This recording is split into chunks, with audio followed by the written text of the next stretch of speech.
Folks, Black Star Network is here.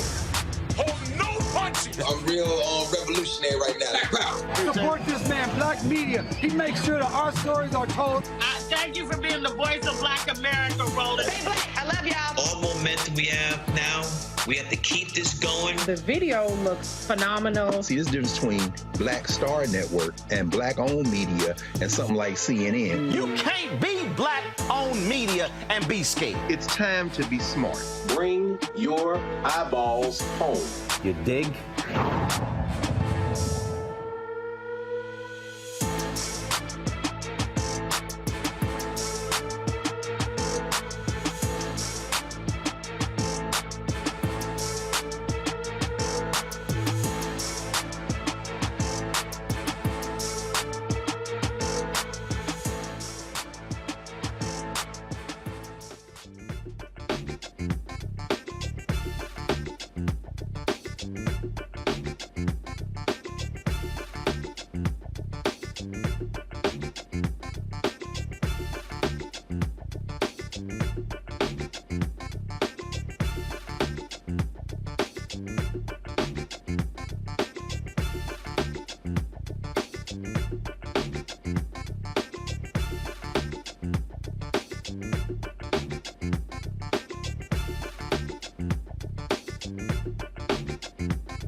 Hey, folks, today is Tuesday.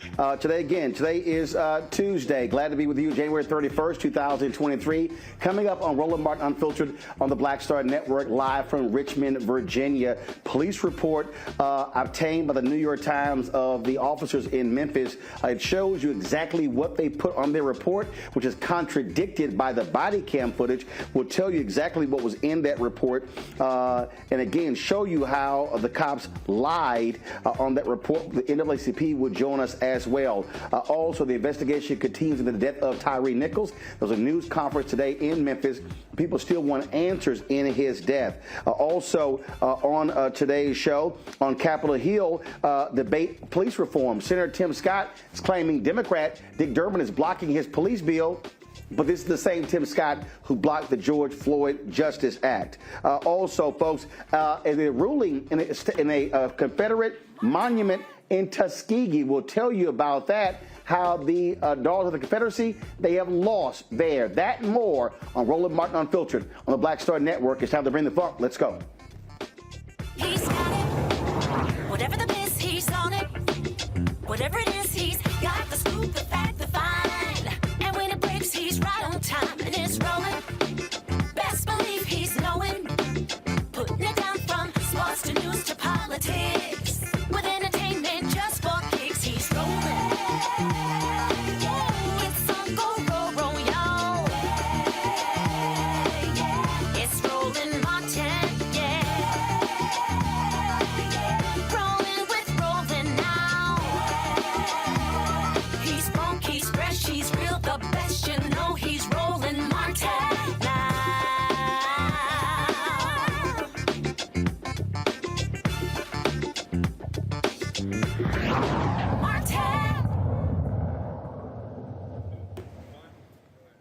All right, folks, Roland Martin here, broadcasting live from Richmond, Virginia.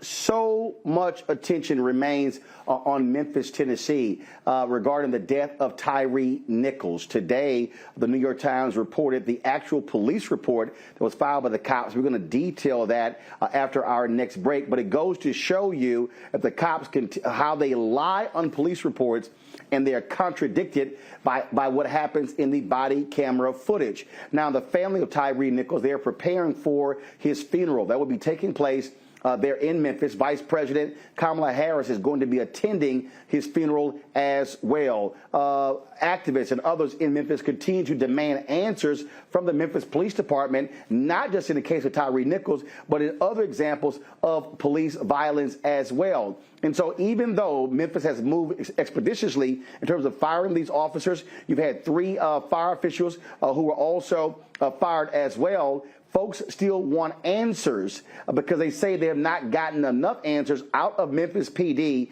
and the City Hall as it relates to Tyre Nichols and this Scorpion unit. And so we continue to focus on this. And there's more that is being uncovered as each day progresses. Also, folks are also asking FedEx, where Tyre Nichols worked, why aren't they doing more as well? Yes, they released a statement on Friday with regards to his death, but why aren't they pushing city officials and demanding more accountability? We'll talk about that as well, how the business community can really do their part to step up and hold police departments and cities accountable as well. And so much to unpack when it comes to what's going on in Memphis. The Memphis NAACP is going to be joining us after the break. We've got our panel as well. And so we've got a number of folks still breaking down what is happening with regards to the death of Tyre Nichols. And so much to uncover and to unpack as well. I'm going to take a quick, short break. When we come back, we'll continue the conversation. We'll tell you what the New York Times reported in that police file as well. Folks, don't forget to follow us in what we do. If you want to make sure to see our content where we're not being shadow banned by these digital platforms, download our Black Star Network app. It's available on an Apple phone, Android phone, Apple TV, Android TV, Roku, Amazon Fire TV, Xbox One, Samsung Smart TV. And, of course, you can also assist us in our efforts. When you join our Bring the Funk fan club, your dollars make it possible for us to do what we do. And so please do so by sending your check and money order, P.O. Box 57196, Washington, D.C., 20037-0196. I'll be right back.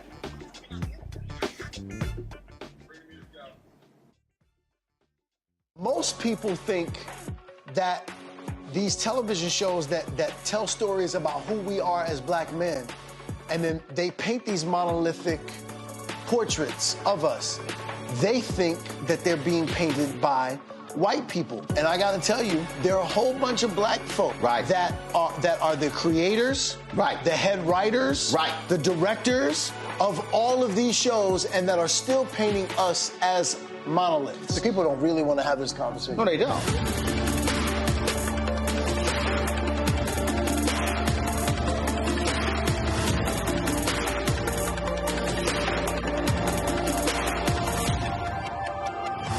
On the next Get Wealthy with me, Deborah Owens, America's Wealth Coach, I'm sure you've heard that saying that the only thing guaranteed is death and taxes. The truth is that the wealthy get wealthier by understanding tax strategy.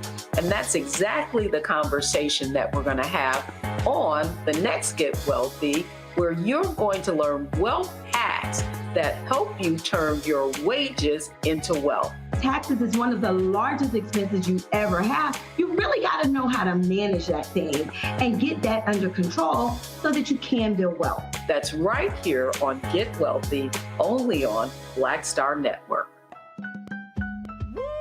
We're all impacted by the culture, whether we know it or not. From politics to music and entertainment, it's a huge part of our lives, and we're going to talk about it every day right here on The Culture with me, Faraji Muhammad, only on the Black Star Network.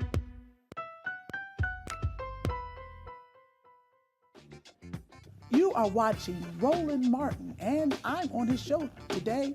And it's, what, huh? You should have some cue cards. Hey, what's up, y'all? It's your boy, Jacob Lattimore, and you're now watching Roland Martin right now.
All right, folks, welcome back to Roland Martin Unfiltered. Joining me right now is Van Turner. He is he's an attorney, state legal redress chair, and the president of the Memphis branch of the NAACP. My panel, Dr. Mustafa Santiago Ali, former senior advisor for environmental justice at the EPA. Randy Bryant, diversity and inclusion strategist, speaker, trainer, and writer. Michael Brown, former chair of DNC Finance Committee. Van, I want to start with you. The New York Times, first of all, the city of Memphis, they, of course, have been pushing it as if they are completely on top of this. But the reality is there are some issues here. There's some issues that are still here. In the New York Times, they have discovered or they've gotten their hands on the police report, and it shows you what happens when cops say one thing and do another. There was a news conference being held today. Folks are still demanding answers. What is the Memphis NAACP? What are you demanding of this police department as well as this city council regarding the death of Tyre Nichols? We're demanding action and continued action. I think we're up to 7 officers now, Roland. And so we started out with the 5 police officers, which we all saw. They were spread out across the media. They were terminated. They were indicted. But after that, Officer Hemphill pops in, and he's a white officer. And then we have a 7th officer, and we've yet to learn the identity of that particular officer. We've had 3 emergency medical technician officers who have been terminated and relieved of duty, 2 sheriff deputies. So this is an ongoing investigation. We demand continued transparency and action. All involved should be terminated and brought to justice. And again, the New York Times is reporting, based upon the police report that they filed, they were trying to cover up this violent offense. These 6 disgraced officers, what they did was they said he was pulled over for reckless driving at a high speed, saying that Nichols was irate and sweating profusely when he got out of his vehicle and resisted arrest. The report mentions the use of pepper spray and the taser had no effect on Nichols, that he became violent. They also stated that Nichols started to fight with officers and at one point grabbed the gun of one of the detectives, claiming Emmett Martin III, who assaulted Nichols, was the victim in the report. Well, we all know that's a flat-out lie. And this again, right. This is what happens when these cops lie on police reports. And thank goodness we have video that contradicts what they said. Otherwise, their account is what people will go with. That's absolutely right. And essentially what we have here is a fabrication which is taking place, a cover-up. And fortunately, because of the video footage, we were able to have the true facts be revealed and for these officers to be brought to justice. Had we just relied on the officer's report, these officers would still be walking the streets. Had we not had that video, they still would have been allowed to continue to do what they've been doing and what they've done and what they did to Tyre Nichols. So we have to have better procedures in place, better oversight. This unit has been disbanded, and so we have to plot out a path going forward. But as you can see, the status quo has not worked. What we've done has not been what the community deserves or wants. The death of Tyre Nichols could have been prevented if we passed the George Floyd Reform Act. And what the family is asking for now is a bill out of our Tennessee legislature in the name of Tyre Nichols, which would make it mandatory to intervene, to render aid, and to do all those things that these officers did not do on the night that they killed and murdered Tyre Nichols. Obviously, the city council is going to have to do more. And so what do you want to see from city officials? And are you satisfied with what you heard from the mayor? Because our understanding, she created this unit after she came from Atlanta, where they had similar problems with a similar unit. Right. So that's absolutely right. I think it was called the Red Dog Squad in Atlanta. And so I'm satisfied where we are right now because there's been no attempt to cover this up, and there's been no, on behalf of Chief Davis, not the officers, and there's been no attempt to suspend the officers, and we'll wait and see how the investigation goes. She asked for an immediate termination. The DA put forth an immediate indictment up to murder 2. And so those are to be things going forward that every police precinct should do. I think even Attorney Crump said so. But there's still a lot more to take place, a lot more to do. And so we need to see how this goes forward and if the transparency continues and if the openness continues. We are watching. We are demanding that city council act. We're demanding more of our legislators. And quite frankly, we're demanding more of ourselves. We shouldn't just be on the sideline. We should be demanding justice. We should be raising hell because Tyre Nichols died on our watch. We shouldn't have to be here another 6 months from now, another year from now, talking about another black or brown individual who has lost their life to law enforcement officers who have gone rogue. This is the time that we have to act, and we call on all our elected officials and stakeholders to join us as we seek justice for Tyre. We fight for the George Floyd Reform Act. We fight for the Tyre Nichols Reform Act. It's simply time is up. We got to do it, and we got to do it now. All right, Van Turner, we certainly appreciate you joining us. Thanks a bunch. Keep us abreast of what happens next. Thank you.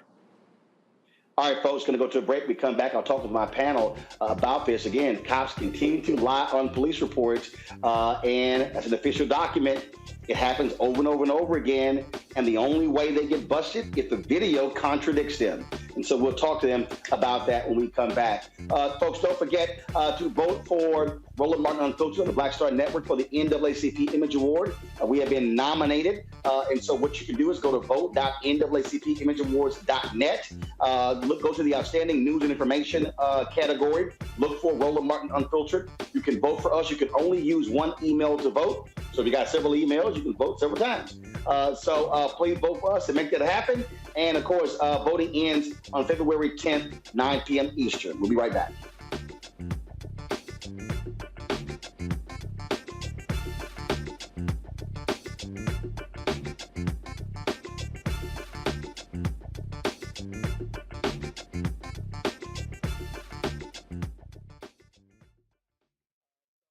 Hatred on the streets, a horrific scene, a white nationalist rally that descended into deadly violence. White people are losing their damn minds. As an angry pro-Trump mob storms the U.S. Capitol, we've seen We're about to see the rise of what I call white minority resistance. We have seen white folks in this country who simply cannot tolerate black folks voting. I think what we're seeing is the inevitable result of violent denial. This is part of American history. Every time that people of color have made progress, whether real or symbolic, there has been what Carol Anderson at Emory University calls white rage as a backlash. This is the rise of the Proud Boys and the Boogaloo Boys. America, there's going to be more of this. Here's all the Proud Boys die. This country is getting increasingly racist in its behaviors and its attitudes because of the fear of white people. The fear that they're taking our jobs, they're taking our resources, they're taking our women. This is white fear.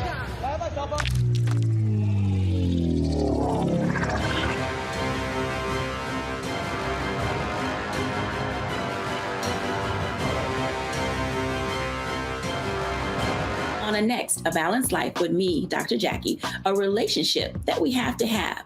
We're often afraid of it and don't like to talk about it. That's right, we're talking about our relationship with money. And here's the thing, our relationship with money oftentimes determines whether we have it or not. The truth is you cannot change what you will not acknowledge. Balancing your relationship with your pocketbook. That's next on A Balanced Life with me, Dr. Jackie, here at Black Star Network. What's up, y'all? I'm Will Packer. I'm Chrisette Michelle. Hi, I'm Chaley Rose, and you're watching Roland Martin Unfiltered.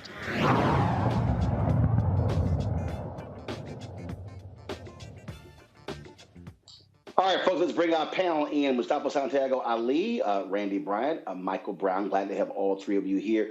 Mustafa, I want to start with you. I mean, we have talked about this ad nauseum. What happens when these officers lie on these police reports? And were it not for the video, frankly, the public and the prosecutors and police departments, they always go with these cops' version of events. I mean, they simply just lied on the report. Yeah, we see it time and time again. You know, the problems that we have is that there's very little accountability for officers when they do lie on reports or on the facts of what happened in a situation. And you know me, Roland, I like facts and I like research. So, you know, back in 2020, Professor Phil Stenson, who's over there at Bowling Green University, is a criminologist, he actually tracked arrest cases for a number of years and found out of 10,000 cases that over 6% of those had police officers that were giving false statements and false reports. and 25% of those actually were dealing with police violence. So we find that, these incidents continue to happen, and the facts are showing us that they're happening. Now, he also shared in his research that he felt that the numbers were higher, but based upon the time that he had to actually investigate this, that's where it is. So we're talking about a huge amount of cases that are out there that we know police officers are lying. And that really what jumps out here, Randy. I mean, they will sit here and make up stuff on the police reports. They will just lie, and all too often they aren't held accountable. And I've long said, if they lie on a police report, then they should be automatically fired. They should absolutely be automatically fired. And to build off of what Mustafa's just said, there was a study in 2020 that of cases where people were wrongfully convicted, the major reason that people are wrongfully convicted is due to police misconduct. 35% due to police misconduct. And if you look at the prosecutors, it goes up to 54%. So what's interesting is that there is an unspoken system of just a power being abused to put our Black and brown people behind bars unfairly, or, of course, to injure them or kill them, as we've just seen.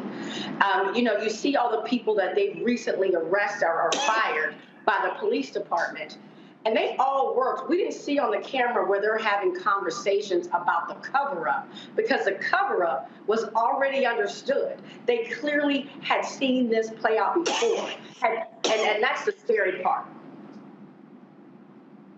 Michael, it happens over and over and over. And I don't recall seeing the Fraternal Order police calling out their own when they lie on police reports. It might be a slap on the wrist. But the only time we really know when they lie is when there's evidence that contradicts it.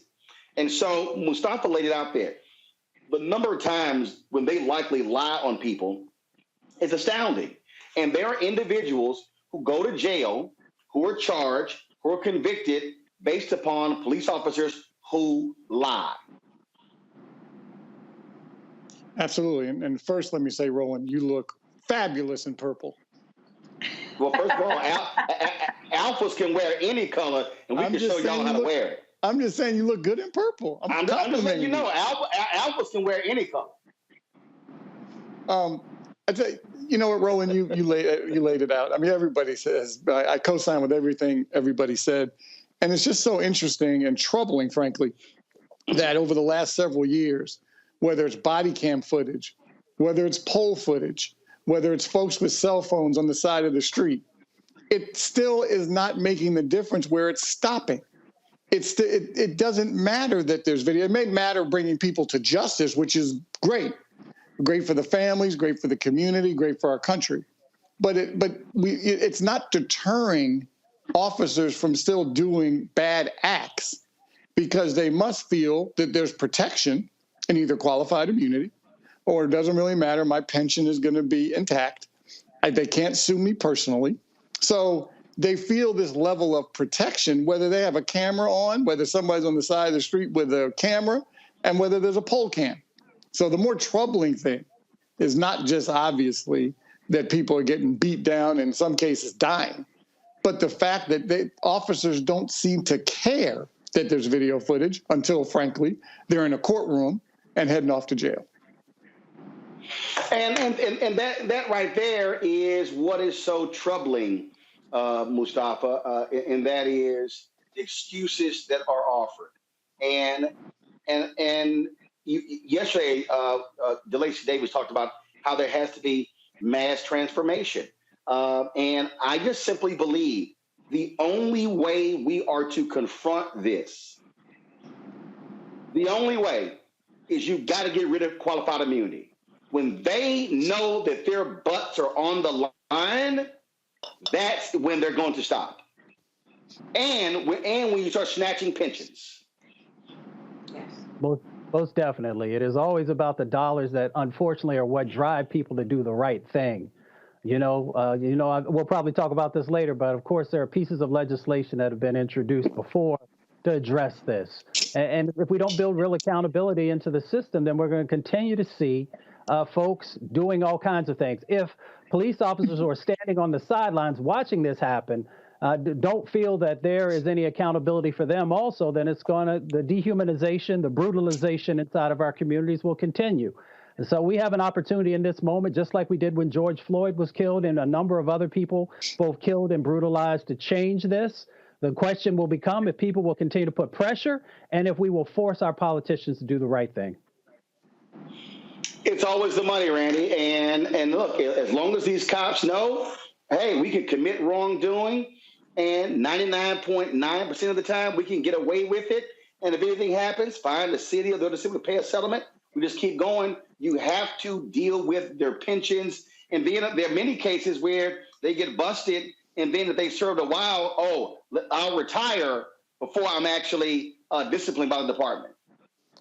Correct. Or they go to another precinct. What's interesting to me are all the police officers where they make this big announcement where they were fired, and then we find out that a year later they're working in another town.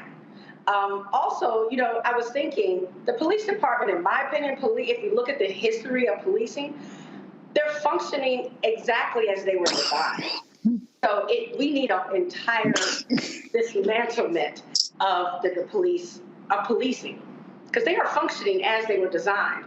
I had a conversation with someone, and I said, in all my years in life, I've never called the police because I've never seen them as a solution. I always was fearful that they would make an issue more or worse as a Black person in America. And I believe that there's probably a lot of people out there that have the same sentiment.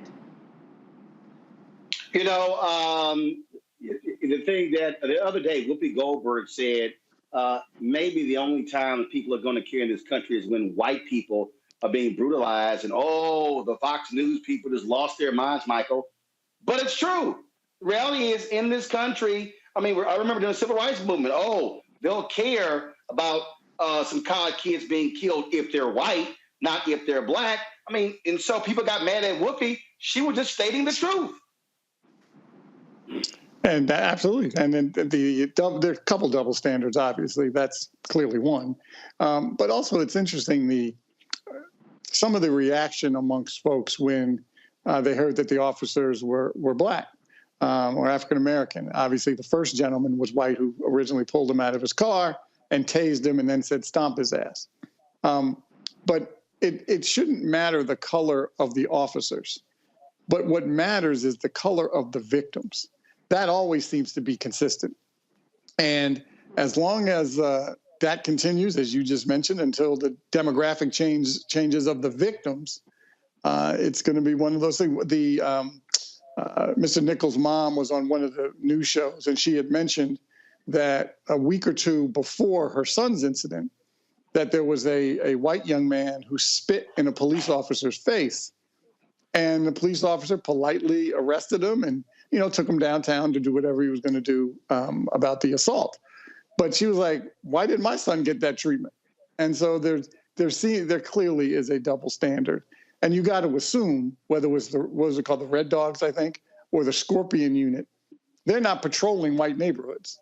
You better believe that. So I'm glad the chief disbanded that unit, but there's still obviously, whether it's federal legislation, local legislation, until elected officials have the courage to go up against the police unions in those jurisdictions, because no one wants to get up for a re-election and be considered soft on crime and not supporting the police. And the police unions know that. And that's why we're in this dilemma. And again, this is spurring more conversation and hopefully lawmakers to do something when it comes to the issue of police reform. When we come back, we're going to talk about what's happening on Capitol Hill, where you have Senator Tim Scott whining and complaining, saying Democrat Dick Durbin is stopping his police reform bill moving forward. Yet this is the same Tim Scott who lied on Democrats when he shut down negotiations over the George Floyd Justice Act. We'll talk about that. We'll also talk about how Governor Ron DeSantis, he is specifically trying to get rid of diversity, equity, and inclusion in all of Florida's colleges and universities. We told y'all it was not just about critical race theory, folks. And Bethune-Cookman has suspended one of the football players who spoke out against what was happening in the program. We'll tell you about that as well. And speaking of that, we'll be in Daytona Beach on Friday, Hope Fellowship Church, for our community town hall, dealing with the issues at Bethune-Cookman. Doors open at 5 o'clock. We'll be live from 6 to 8. We want to see you there. We certainly invite all students, faculty, staff, alumni, and the community there for that town hall. It's taking place Friday. We'll be live in Daytona Beach, Florida, this Friday for the Bethune-Cookman Community Town Hall. Also, folks, don't forget, download our Black Start Network app, Apple phone, Android phone, Apple TV, Android TV, Roku, Amazon Fire TV, Xbox One, Samsung Smart TV. Join our Bring the Fun fan club. Send your check and money order, P.O. Box 57196, Washington, D.C., 20037-0196. Cash App, $RM Unfiltered. PayPal, R Martin Unfiltered. Venmo is RM Unfiltered. Zelle, Roland at RolandSMartin.com. Roland at RolandMartinUnfiltered.com. And be sure to get a copy of my book, White Fear, How the Browning of America is Making White Folks Lose Their Minds. Available at bookstores everywhere. Of course, Target, Barnes & Noble, Amazon. You can download a copy on Audible. We'll be right back.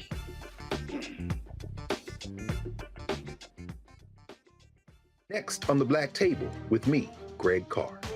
An hour of living history with Dr. Richard Mariba Kelsey, thinker, builder, author, and one of the most important and impactful elders in the African American community.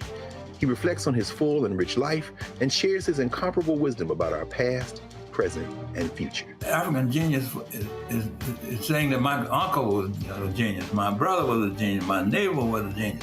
I think we ought to drill that in ourselves and move ahead rather than believing that I got it. That's next on the Black Table, here on the Black Star Network.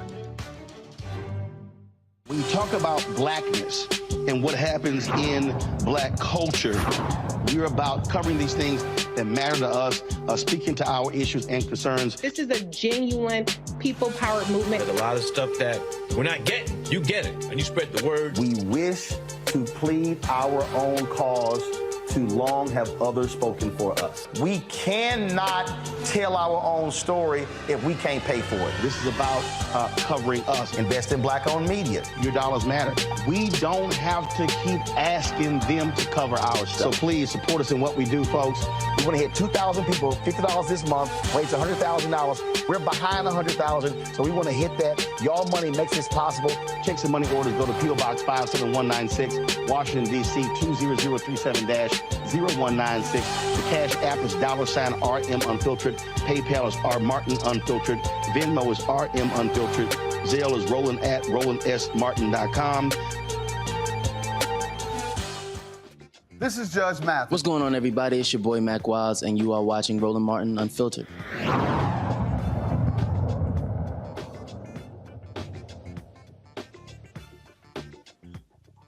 As I said, folks, Senator Tim Scott is whining and complaining that Democrats are not moving forward with his 2020 bill.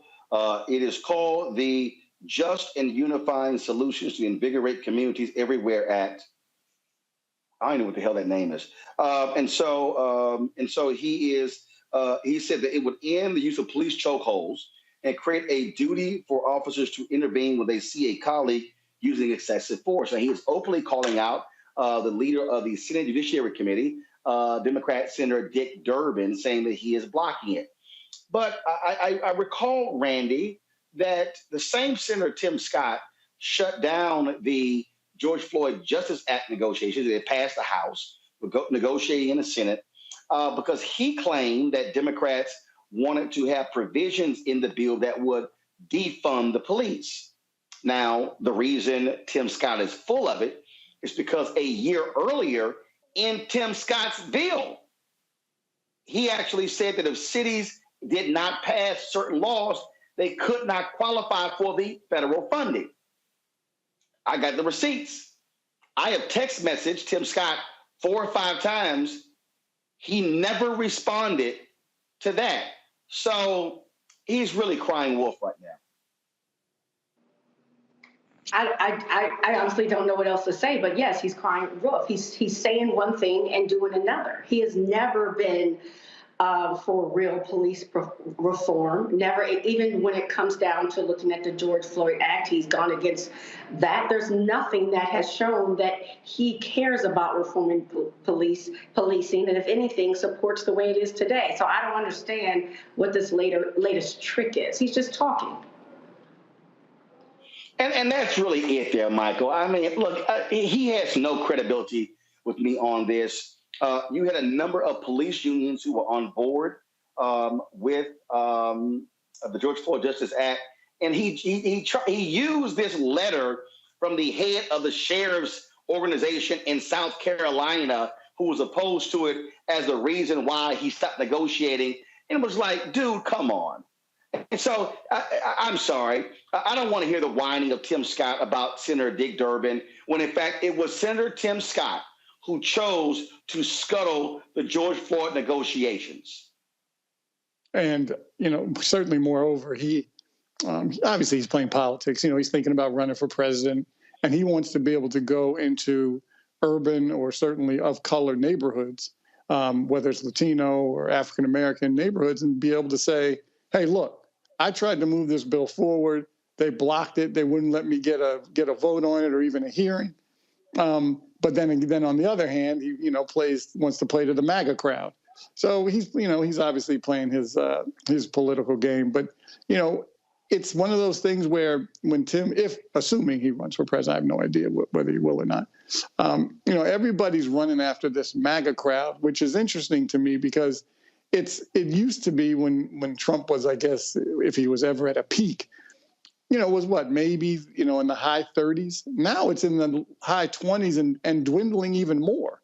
So I don't know why everyone's running to this racist MAGA group to figure out that that's the ticket to get to be president, at least nominee in the Republican Party. So, he's playing politics. He's going to continue to play it. But it's certainly interesting if he's campaigning, if he's going to say the George Act, because he changed the name. Why didn't he just say, I'm just using the old title? So I find that interesting. He's going to continue to play politics, and we'll obviously see what happens with that. Look, he absolutely is trying to run for president in 2024, and he wants to act as if he is moving forward on this. But the reality is his bill was weak, and Democrats wanted more in the bill. The House version, the George Floyd Justice Act, was much stronger than his bill, to be frank. And so it's not, and he wants to act like, it's all about chokeholds and the next cop standing by. Dude, stop it. Mustafa, it goes way beyond that, but he wants to offer this minimal bill to act as if somehow he's doing something significant to confront police brutality in America. Yeah. I mean, his bill was watered down at best. Tim Scott knows what he's doing. The other panelists have already sort of highlighted that. Tim Scott reminds me so much of Supreme Court Justice, who I don't even say his name anymore, but he's the only African-American male who's there who never says anything. Tim Scott also, if you follow Tim Scott, and when all these other senators are standing up and talking about important issues, Tim Scott is often very, very silent. Now, he did speak a few times about this particular issue. Here's the other part of the equation that you got to point out. It goes back to what we talked about before. Qualified immunity is important, and it has to be a part of any serious police reforming bill. And if you're not willing to fully embrace that, then you are just feeding folks a bunch of foolishness. So Tim Scott knows what time it is, and he just refuses to do what's necessary and what's right. And there's no way that he's going to get folks to vote for him if he's considering running for president or being part of vice president or one day leading the Senate.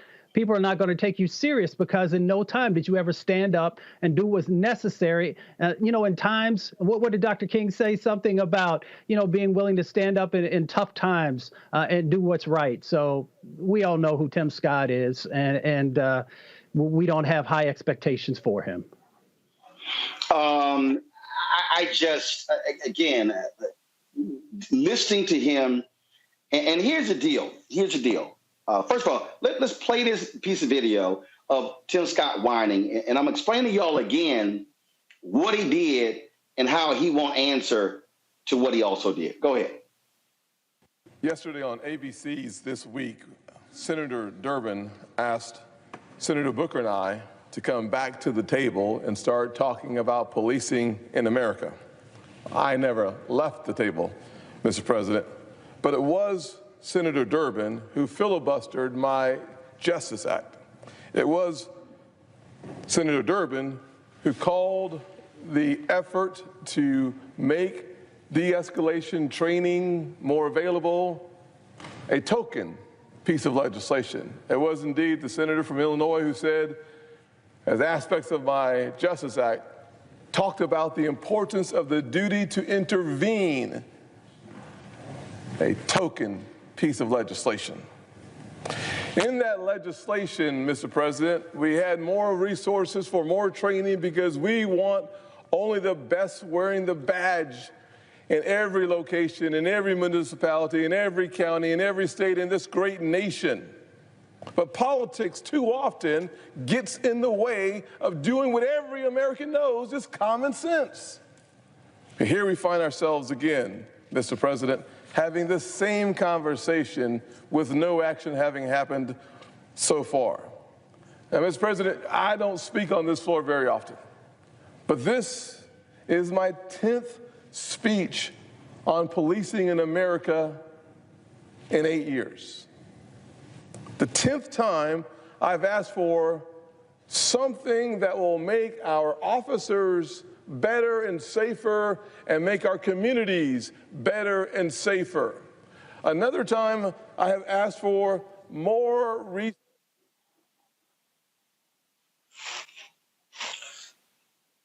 Forgive me if I take a nap while he's talking. He's sitting here, y'all.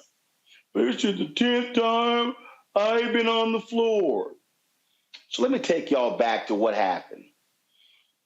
Senator Tim Scott went on Face the Nation, Margaret Brennan, and said that Democrats, it was a bridge too far because Democrats were trying to defund the police. Well, a year earlier, Michael Harriot wrote a piece about Senator Tim Scott's bill. He quoted the deputy chief of staff for Senator Tim Scott in the bill, stating that the incentive to get them to do the right thing was to withhold federal funding if they don't pass bills or laws to make changes. So Senator Tim Scott was sitting here texting me and telling me the language in the bill, y'all, and telling me, read it. It's right there. Telling me where to look. Telling me where to go. And all that stuff. This was, here we go. Give me 1 second. I'm going to show y'all exactly when it was.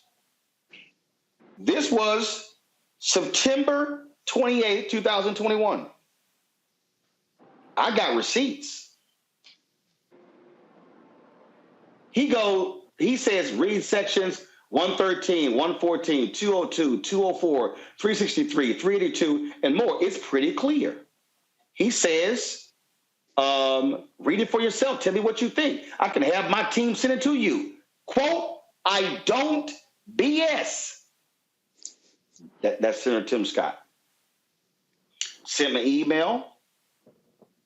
I then said, if Dems want to defund the cops by cutting funds, please explain why you previously wanted to do the same. How can you say it's a bridge too far when what you now say is bad is what your own deputy chief of staff says was needed? Here's what Michael Harriot published today. That was September 30th. Seriously, what's the difference? And what's the difference when the Trump executive order that you supported did the exact same thing? Nope.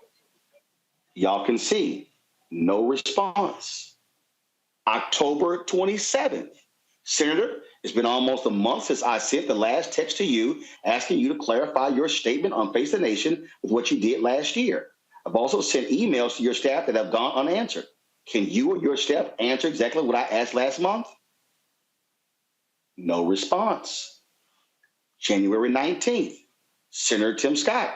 It's been 2.5 months since I asked you to explain the difference between what you accused Dems of doing on the Floyd bill and what you proposed last year. Why have you and your staff gone silent on your own proposal? What's the difference? No response. May 25th, I have numerous family members on my show now who are at the White House. They are angry because they say you haven't reached out to any of them since the bill fell apart. They say they want to hear from you, both from Jean's sister, Terrence Crutcher's sister, Amir Locke's family. They're not happy. No response. So please tell me, Senator Scott, how in the hell you actually care about this when you didn't even talk to the family members and you won't even answer the question about your own bill? I got the receipts. We'll be right back.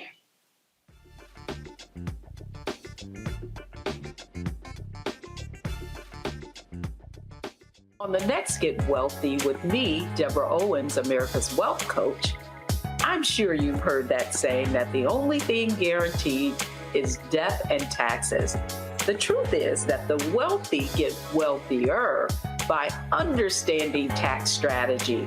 And that's exactly the conversation that we're going to have on the next Get Wealthy, where you're going to learn wealth hacks that help you turn your wages into wealth. Taxes is one of the largest expenses you ever have. You really got to know how to manage that thing and get that under control so that you can build wealth. That's right here on Get Wealthy, only on Black Star Network. Black Star Network is here. Oh, no punch! I'm real revolutionary right now. Thank you for being the voice of Black America. All momentum we have now, we have to keep this going. The video looks phenomenal. See, there's a difference between Black Star Network and black-owned media and something like CNN. You can't be black-owned media and be scared. It's time to be smart. Bring your eyeballs home. You dig?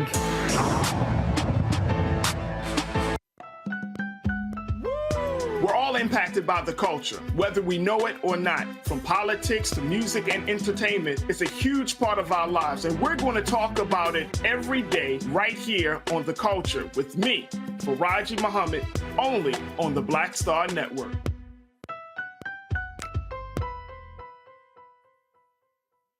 I'm Bill Duke. This is Diala Riddle, and you're watching Roland Martin, Unfiltered. Stay woke.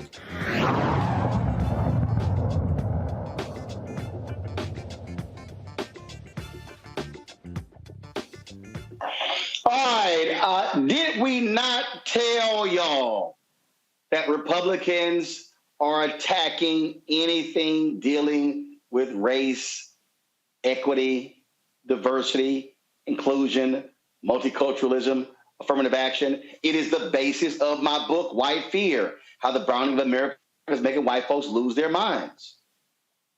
It wasn't critical race theory. I kept warning everybody.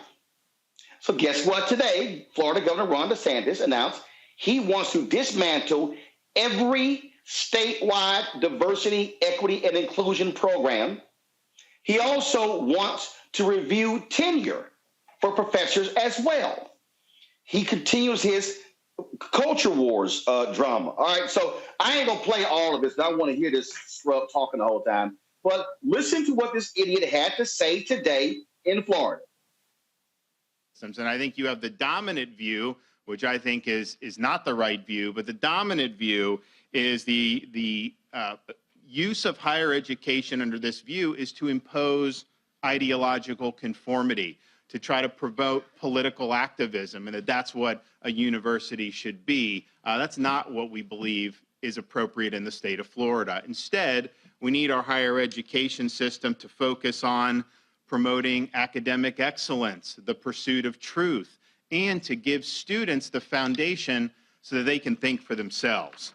Now, if you see the former approach is dominant throughout the country, particularly with respect to academia, you see it manifested in a lot of different ways, but more recently you see it manifested in things like DEI bureaucracies. And this is basically a component of the administration within universities that are imposing a political agenda, sometimes things like critical race theory. These bureaucracies are hostile to academic freedom, and really they constitute a drain on resources and end up contributing, certainly around the country, to higher costs as these bureaucracies metastasize. You will see flowing from that mandatory things like mandatory DEI training, and that is really imposing an agenda on people. You know, we passed legislation last year, the Stop Woke Act, which basically said that, you know, if you're an employee, particularly of like private business, you have a right to opt out of that. They can't force that on you. That's litigating it. You know, this is what happens every time. You know, we usually win these on appeal. So that's going to happen, and that's important. They also will do things like require diversity statements, is what they call it, but that's basically like making people take a political oath. And in fact, that has been applied across the country, so that if a candidate for a position at a university says, you know, my view is to treat everyone the same, regardless of the color of their skin, that they get points off for saying that you have to embrace things like critical theory, like the idea of implicit bias and all those other things, and that's just not appropriate. So that has been something that has been happening. So what we did earlier this year, right after the inauguration, All right, blah, blah, blah, blah, blah, blah, blah, blah, blah. Joining us now is Dodie Joseph, representative there in Florida. Representative Joseph, glad to have you on the show. What we're dealing with here is a dictator. This is a man who is appealing to white fear. He is pushing the race. He is pushing the racial buttons. He wants to run for president. And so what he is doing is absolutely targeting white conservative voters, and he is attacking anything that deals with the issue of diversity, equity, inclusion, race, you name it. This is the white supremacist, white nationalist agenda that he is leading. Absolutely. So first of all, thank you for having me. And when you think about Governor DeSantis, he is white privilege personified. And all of these attacks that you see him leeching out, whether it's on the education system and employment, anything related to DEI, anything related to race and advancing racial progress, or at least protecting race discrimination, he has taken to attack. Like, really, all of this legislation is white fragility in legislative form. It's the very definition of what we consider structural racism. So, and I don't want to give the governor too much credit, because a lot of this stuff, a lot of this foolishness, which we're seeing not just in Florida, but throughout the nation, is the brainchild of this political hack named Christopher Rufo, who happens to be one of the people that he, Governor DeSantis, appointed to serve on the new board of this new college that they are dismantling. Oh, absolutely. I mean, look, Rufo was the one who was attacking critical race theory, and he said in one of his tweets, they want to place it under everything under the banner of critical race theory. They want to attach woke to everything. And I kept telling people, don't try to narrow this thing down. The attack on books, the attack on what can be read. They are trying to impose a white nationalist view. They are scared to death of the demographic changes, and they want to continue to stoke white fear. And you are absolutely right with that observation. I'll pull out a couple of things that he mentioned in the clip that you shared. He talked about ideological conformity and the dominant approach. And so let me unpackage that. So he went to Yale, I went to Yale. He talked about this being the dominant view. The dominant view is we believe that racism is wrong. So what does that mean? If we don't know our history, we're doomed to repeat it. So we see a systematic attack of him to try to make sure that we don't know our history so he can continue to do things like when you saw him fly immigrants over to Martha's Vineyard, that is a repeat and a rehash of a racist tactic of reverse freedom rides, right? But if you don't know that history, you're not going to make those connections. Knowing our history is part of the battle. I would posit that doing something is the other part of the battle and making sure that there are consequences when you violate these laws. So that three-pronged approach to fixing it and reaching real equity is what he's attacking, whether he realizes it or not. So doing something about it, that's the part where DEI comes into place. The reason we have DEI is to educate employers or whomever about the systems and processes they have in place that do have the effect of discriminating against people. And I'm telling you this as a civil rights lawyer, as somebody who used to litigate employment discrimination class actions all around the United States, some of which went up to the Supreme Court. That is what that law is based on. But what you have is people like the governor, the Pharaoh of Florida, and these little political hacks trying to undo all of the progress that we've made throughout the civil rights movement, not just in education, but also in employment. So I'm flagging both of those.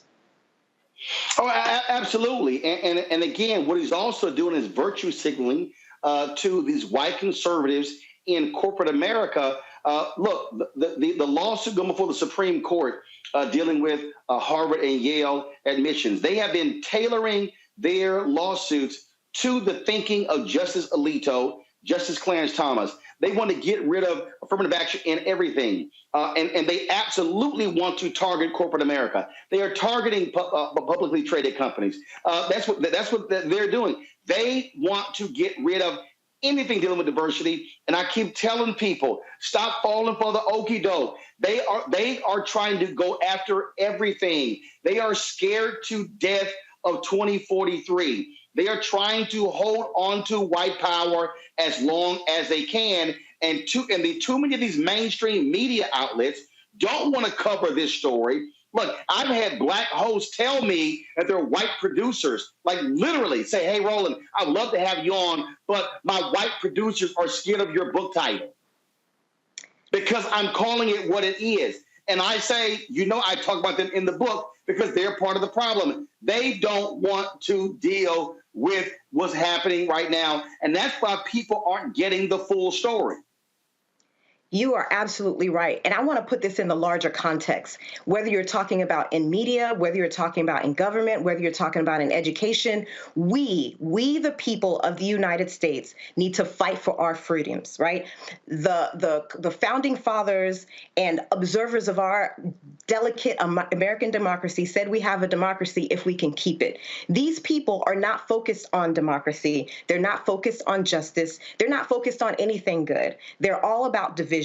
They're all about going back in time rather than progressing forward. So when he talks about ideological conformity being the dominant approach, what that tells you is he felt some kind of way when he was in school. He felt singled out as the however you want to call him, kid, right? Because he believed somehow that slavery was a good thing. So when he was teaching history, he was trying to tell people that slavery was a good thing. Well, if you have half a brain, you know that slavery was not a good thing, right?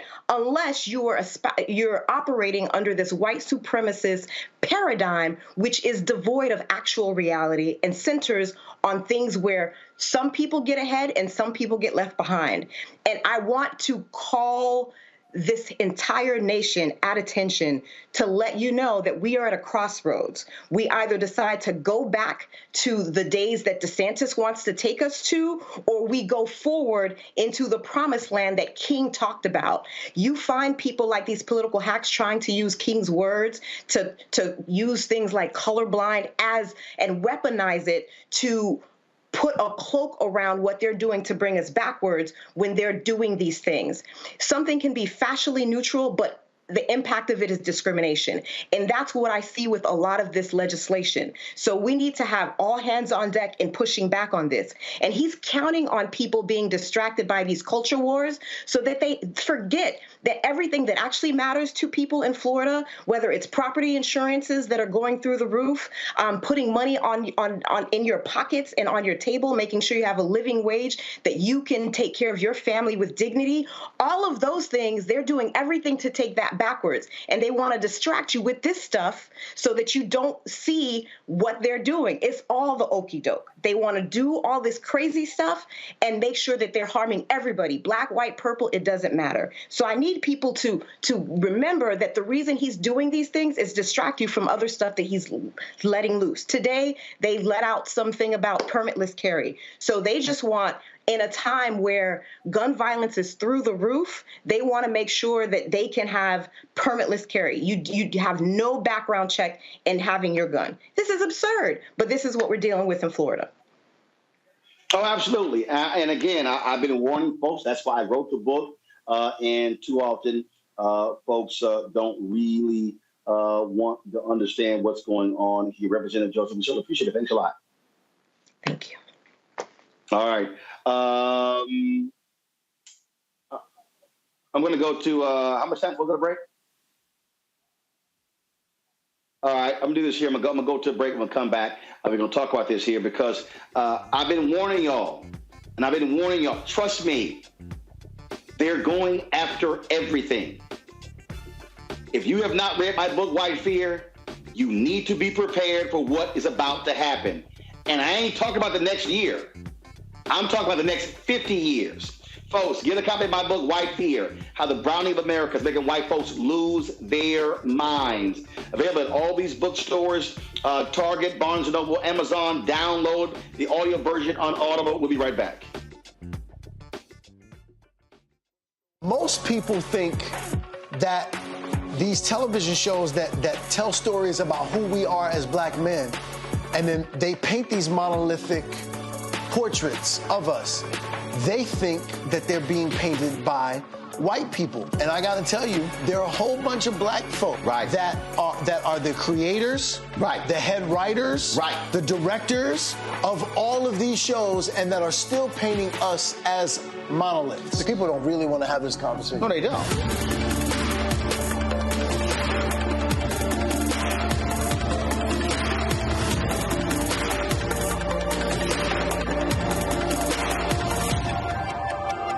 I'm Dr. Jackie Hood Martin, and I have a question for you. Ever feel as if your life is teetering and the weight and pressure of the world is consistently on your shoulders? Well, let me tell you, living a balanced life isn't easy. Join me each Tuesday on Black Star Network for A Balanced Life with Dr. Jackie. We'll laugh together, cry together, pull ourselves together, and cheer each other on. So join me for new shows each Tuesday on Black Star Network, A Balanced Life with Dr. Jackie.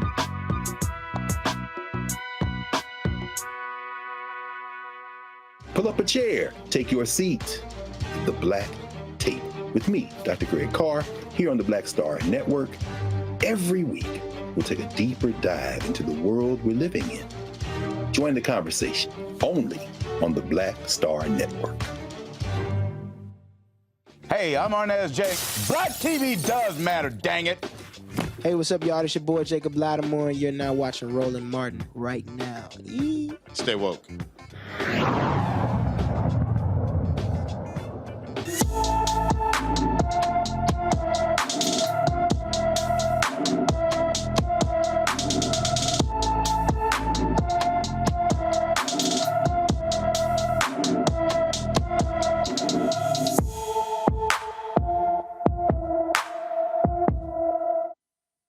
It's December 28th. The Garland, Texas native is 5 feet 3 inches tall, weighs 200 pounds, with black hair and brown eyes. 15-year-old, maybe with a Hispanic male by the name of Julian. Gianna has multiple medical conditions and needs treatment.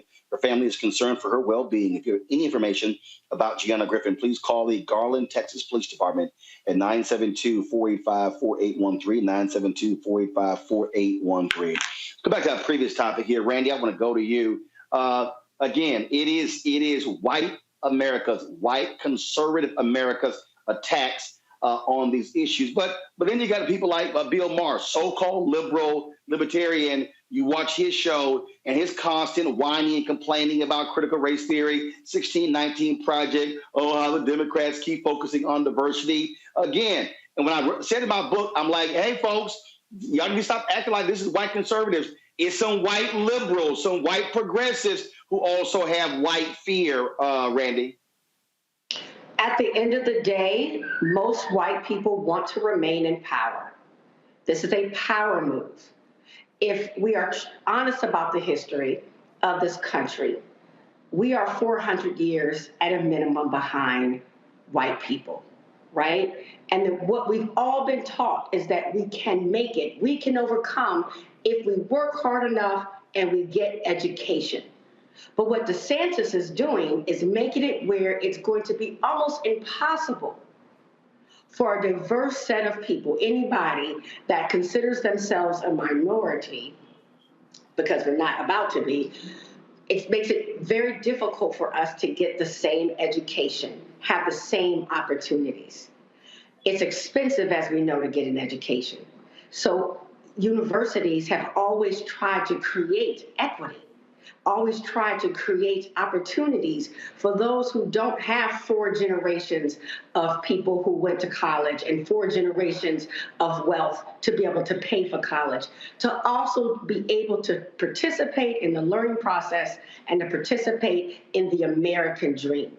And what DeSantis is saying, I want to cut out that pathway, which would mean that the only people who are going to get educated are the people who have been getting educated historically. What's going to be interesting is that we focus on race. Of course, that is my primary focus. And I think DeSantis gets people riled up because of this white fear. He gets them riled up and saying, yes, let's just go for it. But they have to understand that diversity programs have helped white women more than anybody else. Okay, diversity programs, when he talks about getting rid of diversity, equity, and inclusion programs, that also that's the LGBTQIA community. That's talking about people that have learning differences. So it's not just people of color. So it'll be interesting if people were to pay attention and not act with hatred, because we know that they have no problems voting against us. I believe that that it would scare a lot of people. But yeah, this is a whole power play. It's completely a power play. And it's interesting to me that But the thing, Michael, but the thing, Michael, is we've got to make clear to these white women, y'all sitting on y'all asses. The reality is, it's black people. Let me be real clear. Let me just be as clear as possible. Ain't nobody fighting harder when it comes to DEI, when it comes to multiculturalism, when it comes to affirmative action, than black people. Guess who's way behind us? White women. Guess who's way behind us? Latinos. Guess who's way behind us? LGBTQIA. And so the reality is, black people, we know what this thing looks like. And so the other folks have been riding on our coattails for a long time. They about to be in for a rude ass awakening when these contracts start getting snapped up. And it's like, oh my goodness, what happened? Because you're selling your ass? And I mean, clearly, Roland, you're absolutely correct. And part of the more fundamental problem is what the perception or definition from, and you're right, it's not just the right, but from many Americans, is that American history is not made up of African American history, Latino American history, Asian American history, Native American history, except in a couple pages of a chapter. And when you deny the history of the country, it puts the next whatever generation or the generations after that in a situation where, I heard about slavery, but I heard some big time rapper said that slavery was a choice. And there's nowhere to go to obviously see a different side or the correct factual side. Or will you see the governor of Florida saying, you know what, I don't think we should teach that in an AP class. So there's some fundamental issues that cause, whether, in education, that's going to make this extremely challenging over the next decades. That's why, this makeup of this Supreme Court is, I wish we, when I say we, the left, would focus, the right focuses so much on the courts. We really didn't. Barack Obama, for example, didn't even do a good job. He left so many vacancies because he was looking for a perfect judge. When the right is in the White House, they just want as many young, conservative judges as possible. They could care less if they're perfect. Indeed. Mustafa. Public Enemy told us in 1990 exactly what was going on, Fear of a Black Planet.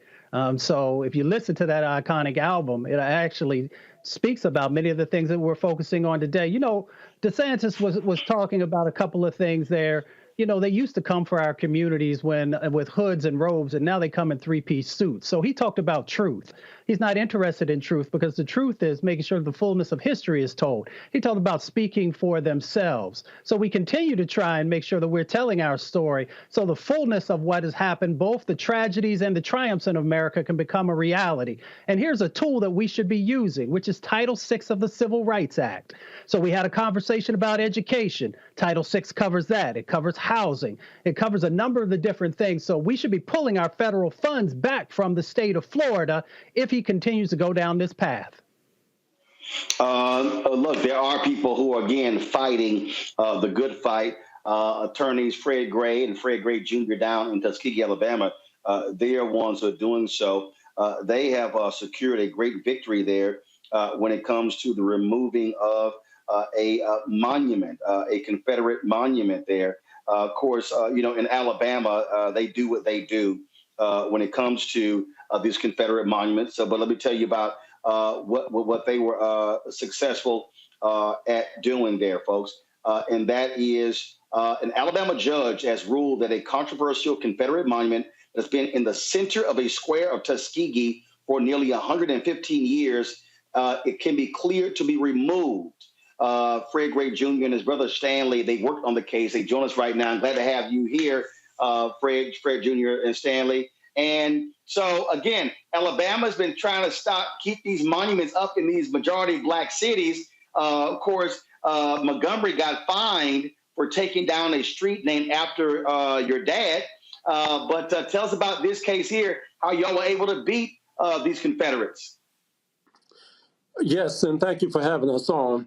The strategy was, instead of attacking the monument or the Confederate statue, we went purely legal. And what we did is we filed a complaint, which is a complaint asking the judge to quiet the title. In other words, judge, declare to us who is the owner of the Tuskegee Square. Because one thing for sure is whomever owns the square itself or the property itself owns and controls everything that is within that particular area. So back in September 2021, we filed an action for declaratory action, meaning declare the rights of the parties. Number 2, quiet title. In other words, determine to whom the title belongs. Number 3 was another cause of action. And then we came back and filed a trespass action against the Daughters of the Confederacy. And this was something that really was in the works for several years, but the time was right, and that's when we filed. And what's next? Are they trying to appeal? Well, I'll tell you this. At this point, no notice of appeal has been filed, but bear in mind it's only been a few days. So that possibility exists, but if that occurs, then we'll be ready to fight that as well. Well, I think it's great. I mean, look, Alabama changed the law saying no Confederate monuments can be taken down without legislature approval. Then put the fine in place. And so Birmingham said, fine, we'll just pay the fine. And people actually contributed money. And so that was the only recourse there. Are there other monuments that y'all are going after in Alabama? Well, Roland, at this point, this is our main concern. Our main concern is representing the Macon County Commission And this monument that has towered over African Americans in the city of Tuskegee and Macon County for 114 years. And Roland, this case is really very interesting, I think maybe a little different than the others, because in 1906, you had a county commission, an all-white county commission, that deeded or gave, not deeded, gave property to the Tuskegee chapter of the Daughters of Confederacy. But there was no deed until 1949. 1949, they come up with a deed and said, okay, we're going to give you this property, but it can only be used as a park for white people, and you have to build a Confederate memorial there. And so it was just really interesting as we peel back the onion, so to speak, as we found out more and more about this case. And the truth of the matter is, you and I, Roland, can't have property without a deed. I mean, the daughters have been able to have the downtown city square from 1906. They built the monument in 1909, and that's just how it's been until recently. So we're just excited about the judge's opinion. Boy, that white privilege is something else, ain't it? Gentlemen, I appreciate it. Great job. Thanks a lot. Thank you so much. Thank you so much. This right here, Mustafa, is why you got to have your legal warriors on the battlefield in addition to your street warriors. All right. Thank you. Have a good evening. Yeah, without a doubt. That's why we got to support our HBCUs that have law schools, and black and brown folks are going to law schools at other ones. We got to make sure that we're supporting them because our country, utilizes the law in many of the instances of things that happen in our lives. And the fight continues because we still got over, 2,000 Confederate memorials that still exist outside of our country. So we've got to have all hands on deck. And, of course, many of the legal folks are going to lead the way, along with activists. All right. Real quick, Randy, about 20 seconds. Go. I just wonder why they want to keep a monument like that up when Tuskegee's 93% black. It seems as if they want to remind us of where we've been. You just answered your question. That's why. As a reminder. That's what they want, Michael. They want to keep white supremacy monuments in place to lord over black people. Michael, 15 seconds. All right, very quick. The other challenge in the future is going to be you're going to have some people coming into the workplace, into society that are complete racism denialism. And then you're going to have some people coming from different states that were educated on it. And then there's more conflict. And it's going to be the same thing in a cycle because you got some people who've been taught differently than others. Yeah, but especially when you have people like Ron DeSantis who wants to get rid of any issue of race being taught. All right, folks, can we come back? Angelique Miles joined us talking about getting fit, a new you in 2023. We'll be back on Roland Martin Unfiltered. Little Black Star Net.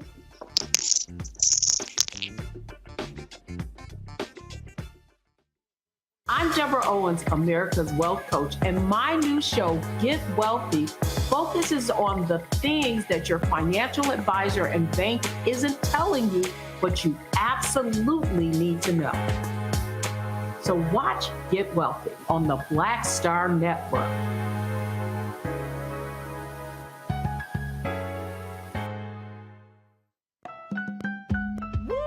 We're all impacted by the culture, whether we know it or not. From politics to music and entertainment, it's a huge part of our lives, and we're going to talk about it every day right here on The Culture with me, Faraji Muhammad, only on the Black Star Network.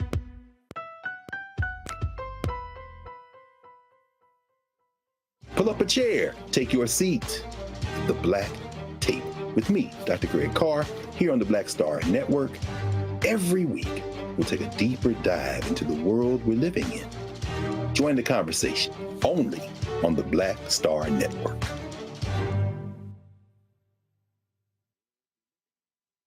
Hi, I'm Teresa Griffin. Hi, my name is LaToya Luckett, and you're watching Roland Martin Unfiltered.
You've been reaching out to us because there are a lot of people who are 45 and 50 over who say, you know what, I really need to get motivated when it comes to working out. Some people say, you know what, hey, that's it. I can't really change things. We've had Donald Richardson Joyner. We've had Cheryl Grant, who's trying to become Miss Olympia now that she's 61.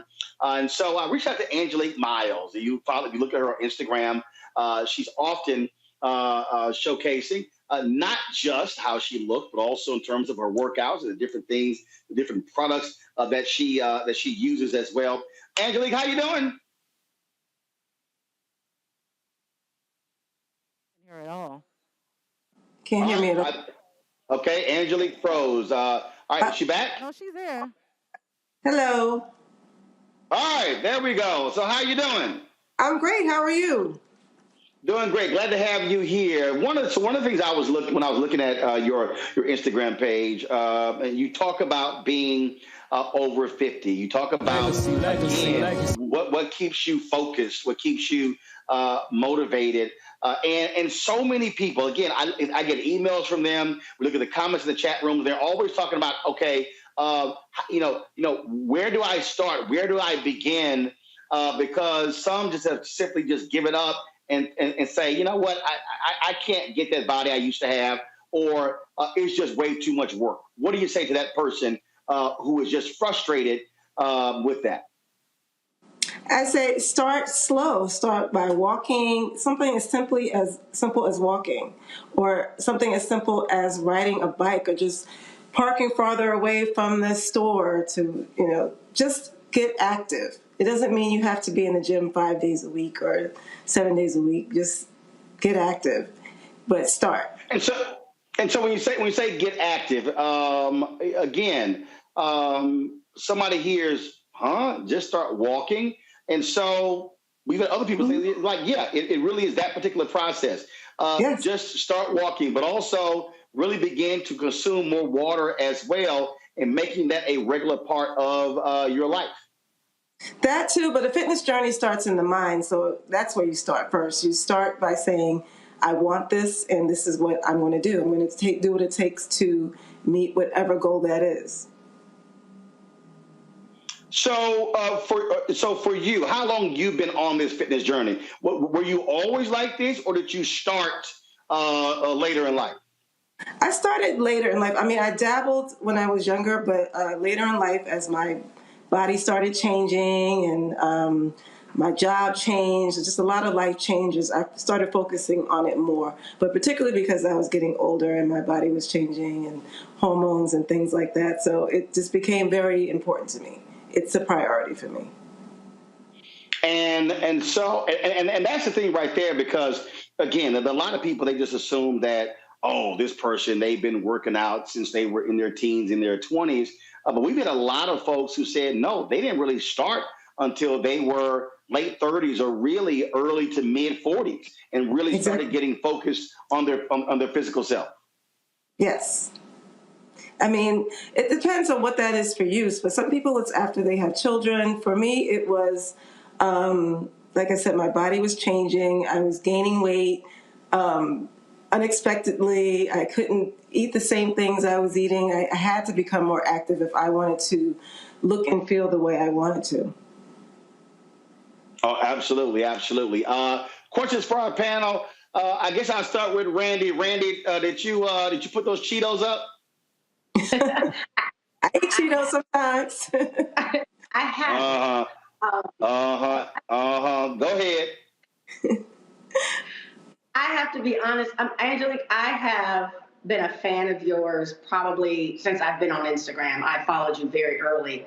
And I think your message is so powerful right now, particularly because you found exercising as a way to deal with life-changing, almost like depression, right? Like you had worked in music publishing, and that job left, and so you started working out. And I believe one of the things that holds us back now, trying to work out and get in shape, is that there's so much going on around us that it almost seems overwhelming to work out.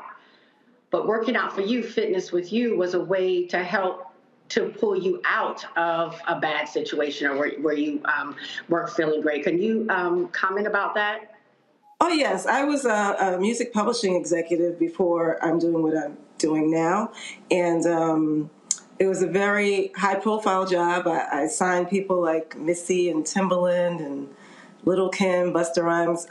Part of that job was my identity. So when I lost it, when I lost that career, I kind of didn't know who I was. I was trying to figure that out.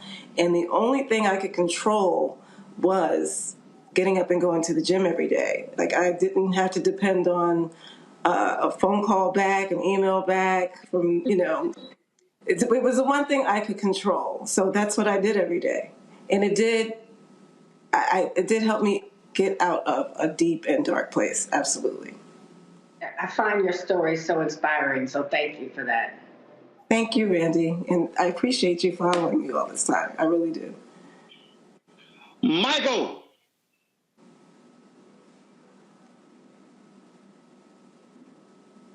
Michael, you muted? I am. Keep up the good work, and I appreciate you taking my question. I received a tip from someone. When I walk my dog, he has a tendency to smell everything. So if I want to take him on a nice long walk, the problem is, again, he stops and smells everything, so my heart rate never gets up.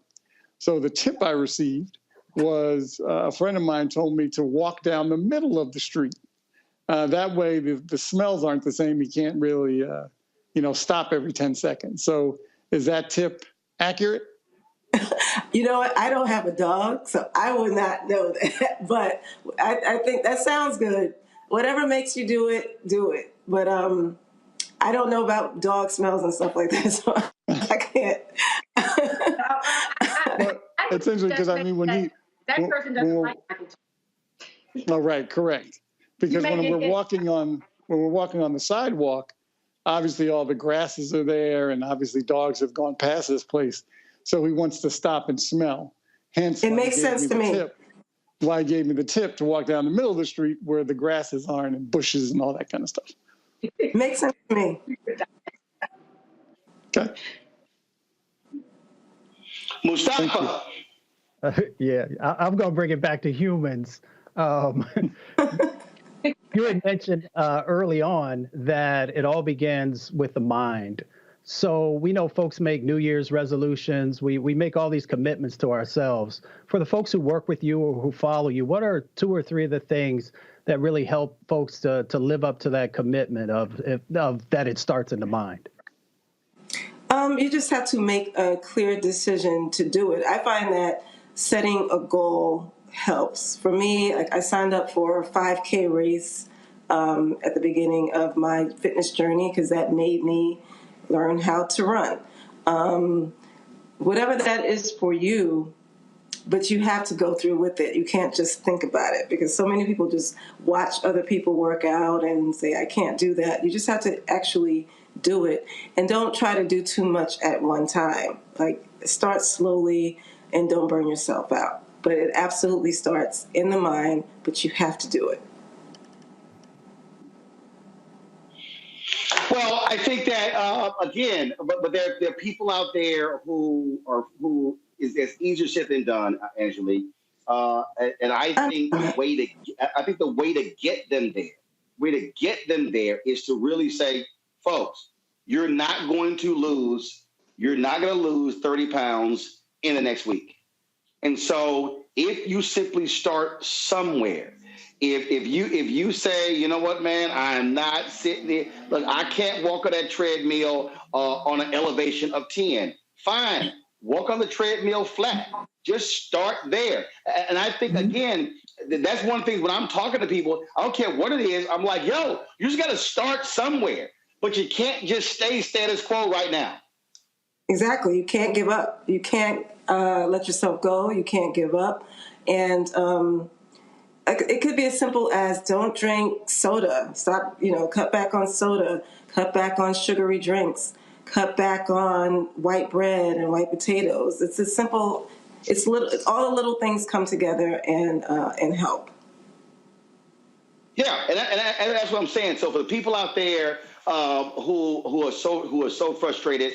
My whole deal is just start once and actually sit there and write down if you drink soda now. Just start writing down how many sodas do you drink per day and then per week, and then say, all right, you can't give it up. Okay, cut back once a day, once a week, or whatever, and then begin to go from there. But again, but you have to start somewhere. You can't just keep going on and on the way you have been. If folks want to reach out to you, where do they find you? I didn't hear that last part. I said, if folks want to reach out to you, where do they find you? They find me on Instagram at Angelique Miles and on TikTok at Angelique Miles 8. All right. Well, Angelique, I certainly appreciate it. I got folks texting me. They were like, "Okay, Roland, how old is she?" And I think you posted what 50s? Was it 56? 56. I'll be 57 this year. 56. Yes. All right, 57 this year. So there you go. So I knew I was right there. Well, look, we certainly appreciate it. Thanks so much. Thank you so much for having me. All right, take care. All right, folks, got to go to a break. We'll be right back on Roland Martin Unfiltered on the Black Star Network. Folks, Black Star Network is here. Hold no punches. I'm real revolutionary right now. Support this man, Black Media. He makes sure that our stories are told. Thank you for being the voice of Black America, Roland. Stay black. I love y'all. All momentum we have now, we have to keep this going. The video looks phenomenal. See, this difference between Black Star Network and Black-owned media and something like CNN. You can't be Black-owned media and be scared. It's time to be smart. Bring your eyeballs home. You dig?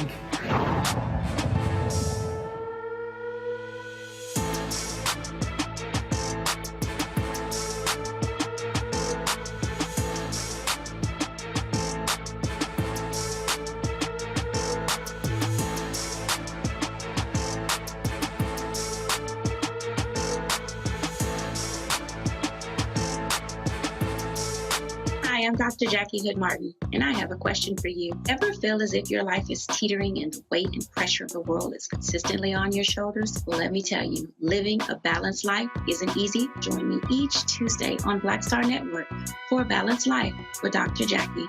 We'll laugh together, cry together, pull ourselves together, and cheer each other on. So join me for new shows each Tuesday on Black Star Network, A Balanced Life with Dr. Jackie.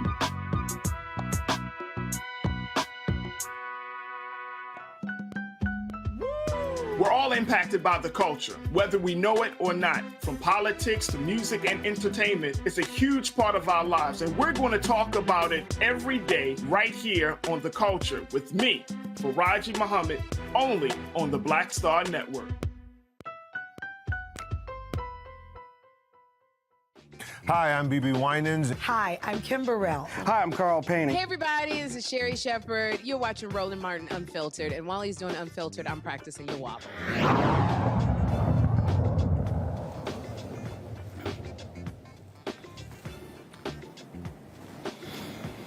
Folks, the family of Atiana Jefferson, they've suffered another loss. Jefferson's sister, Amber Carr, died from congestive heart failure. In 2019, Atiana was fatally shot and killed in her home by a Fort Worth police officer, Aaron Dean. Now, of course, Amber attended part of her sister's murder trial last month before being readmitted to the hospital. Dean was found guilty and sentenced to prison.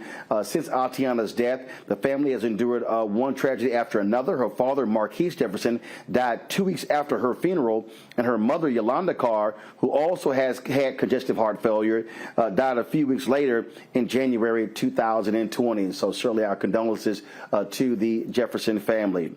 Let's go to Colorado, where prosecutors have dropped the charges against a Black Army veteran who says 3 Colorado Springs officers beat him during a traffic stop in October.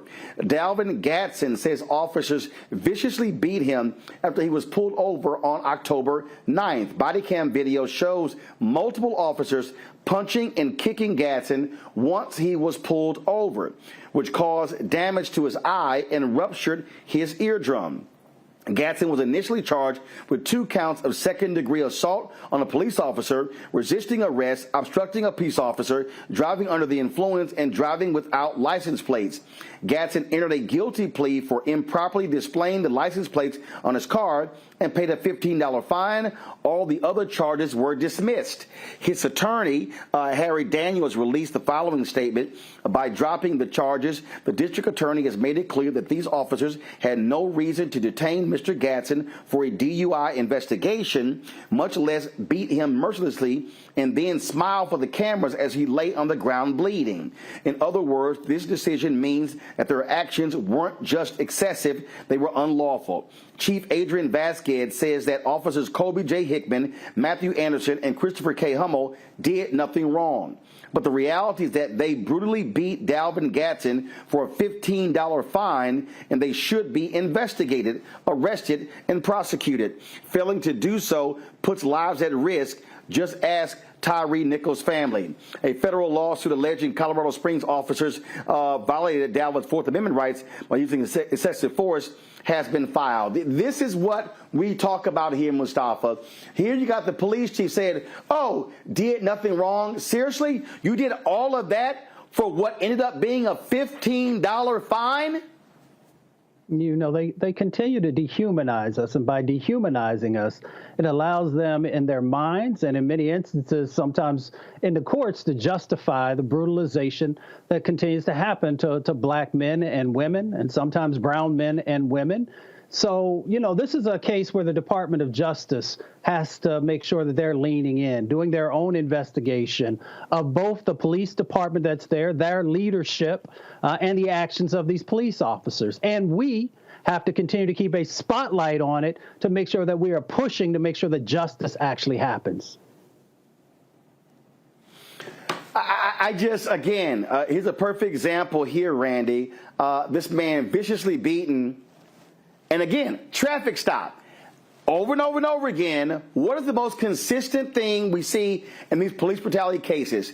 Basic traffic stops. I believe that people are being stopped specifically to be these police officers' punching bags. I think the traffic stop is an afterthought. I don't believe they're even, well, it's showing that they're not even stopping them for a reason, that for a real valid reason. And so we need to deal with the issue of certain cops going into the profession. I believe with that has some serious issues and some serious hatred against brown and black people. Michael. Yeah, pretty much co-sign on both what Mustafa and Randy just said. It's just, you know, it's sad. It's just, you know, it's not going to stop. It's just not. Whether you have a body cam on, whether the video cameras, we just, until the laws change severely, not Senator Tim Scott's law, but a real law that really matters. How about walking while black? That is, a cop pulls a black man over. He was being confronted by 2 cops. Why? His tattoo sleeve. In Burbank, when he asked the female officer why he was being stopped, the woman said that it was because of the tattoo sleeve on his arm, and that people who usually walk in that area are not tattooed like that.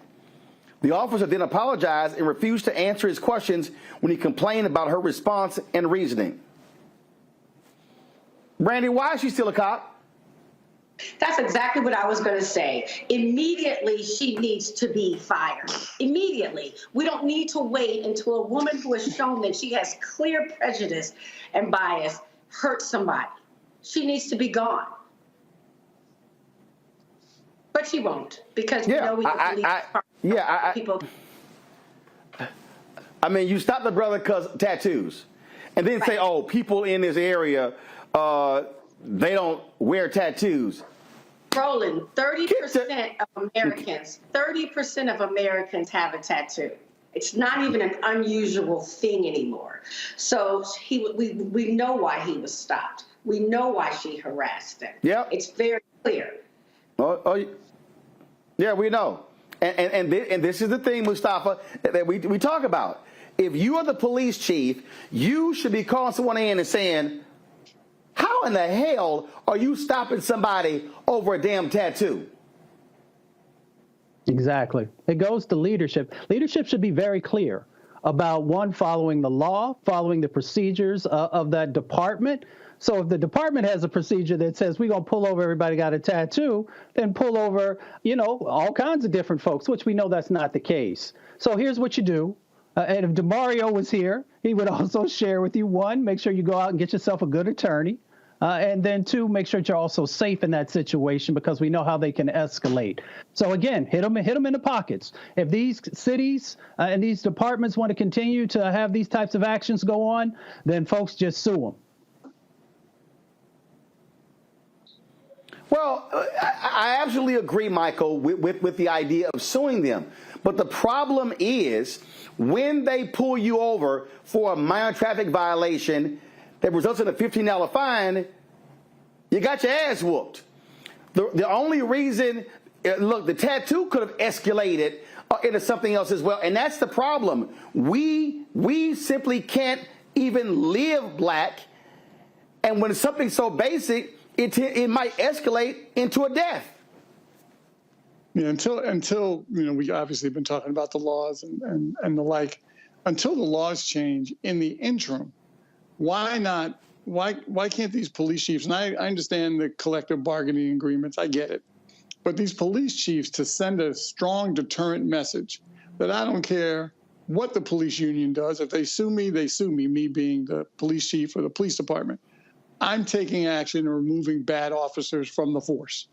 So while the laws are going through the political process, which is obviously going to take a while with this House of Representatives, why not just start canning bad police officers? And then maybe other people will see it as a deterrent and be like, well, I don't want to get fired. Yeah, we got to go through the whole lawsuit process, but in the meantime, I don't have a job. So maybe that's one of the tactics, because she clearly needs to be relieved of duty. Well, look, I agree. I agree. But the bottom line is we see what happens. Let me do this story out of Kentucky here, folks. A former Louisville, Kentucky police officer pled guilty to federal charges of using excessive force, but is not going to spend any time in jail. Katie Cruz admitted to shooting a protester with a pepper ball while standing on private property, not posing a threat to Cruz or others. She pleaded guilty to one misdemeanor count of using unreasonable force during her plea hearing. Cruz was sentenced to 2 years of probation, 200 hours of community service, and a $5,000 fine. She is no longer an officer with the Louisville Metro Police Department and has forfeited her Kentucky law enforcement certification. This was an attack on protesters there. Thank goodness she's no longer on the police force. But again, this is what folks have to deal with all the time in this country, Randy.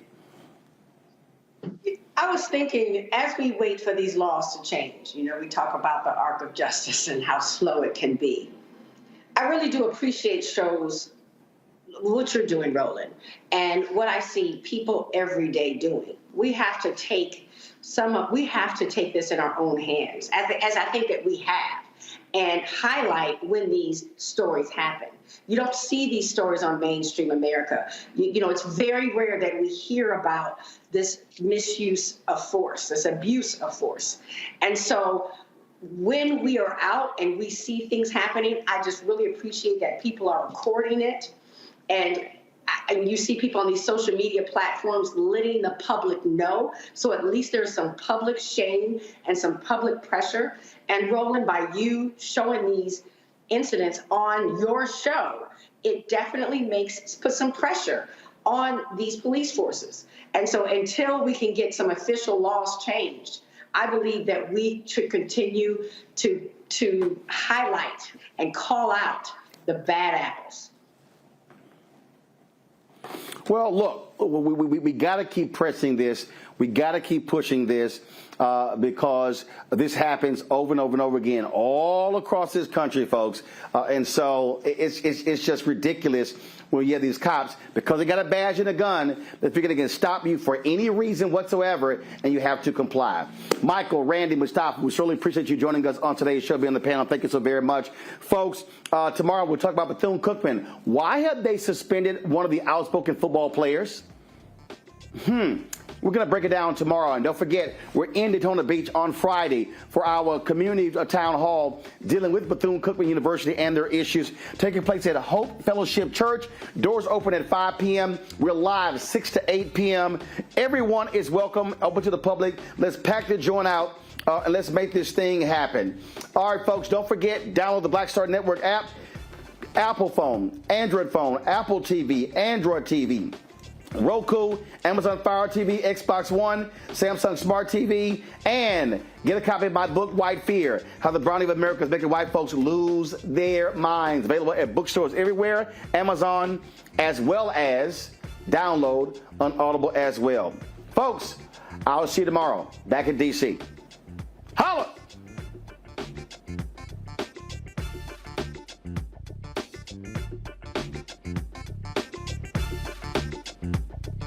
Folks, black is here. Hold no punches. I'm real revolutionary right now. Support this man, Black Media. He makes sure that our stories are told. Thank you for being the voice of Black America, Roland. Stay black. I love y'all. All momentum we have now, we have to keep this going. The video looks phenomenal. See, there's a difference between Black Star Network and black-owned media and something like CNN. You can't be black-owned media and be scared. It's time to be smart. Bring your eyeballs home. You dig? Pull up a chair. Take your seat. The Black Tape with me, Dr. Greg Carr, here on the Black Star Network. Every week, we'll take a deeper dive into the world we're living in. Join the conversation only on the Black Star Network. Hi, I'm Dr. Jackie Hood Martin, and I have a question for you. Ever feel as if your life is teetering and the weight and pressure of the world is consistently on your shoulders? Well, let me tell you, living a balanced life isn't easy. Join me each Tuesday on Black Star Network for A Balanced Life with Dr. Jackie. We're all impacted by the culture, whether we know it or not. From politics to music and entertainment, it's a huge part of our lives, and we're going to talk about it every day right here on The Culture with me, Faraji Muhammad, only on the Black Star Network. I'm Deborah Owens, America's Wealth Coach, and my new show, Get Wealthy, focuses on the things that your financial advisor and bank isn't telling you, but you absolutely need to know. So watch Get Wealthy on the Black Star Network.